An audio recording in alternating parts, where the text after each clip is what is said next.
তবে আমি একটা বিষয় বলবো খালি, কুরবানিকে কেন্দ্র করে কোনো রকম রিয়া, অহংকার, লোক দেখানো কাজ করতে হবে এবং পরিবেশ দূষণ হয় এমন কোনো কাজ করতে হবে। জাস্ট ইসলামের সৌন্দর্য ফুটিয়ে তুলবেন, এর যে হক, মিসকিনের হক, আত্মীয়দের হক, এটা ঠিকঠাক মতো আদায় করবেন। এখানকার গোশত, রক্ত, মাংস কোনো কিছু আল্লাহর কাছে যাবে না, শুধুমাত্র আমার বিশুদ্ধ ইখলাসটাই আল্লাহর কাছে যাবে। অতএব এটা মনে রেখে কুরবানি করা উচিত। আল্লাহ পাক তৌফিক এনায়েত করুন, আমিন। এই 10 দিন কি করব আমরা? এগুলোর পাশাপাশি বেশি বেশি তাকবীর দিবেন। তাকবীর মানে আল্লাহু আকবার, আল্লাহু আকবার, লা ইলাহা ইল্লাল্লাহ, আল্লাহু আকবার, আল্লাহু আকবার, ওয়ালিল্লাহিল হামদ।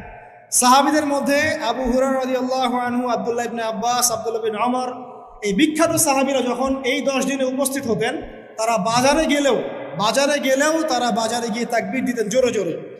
অন্য সবাই শুনে সবাই তাকবীর দিত, তাহলে সমস্বরে তাকবীর হতো। এই সুন্নাহটা চালু করা যেতে পারে। আল্লাহ পাক আমাদের সবাইকে তাকবীর দেওয়ার তৌফিক দান করুন, আমিন।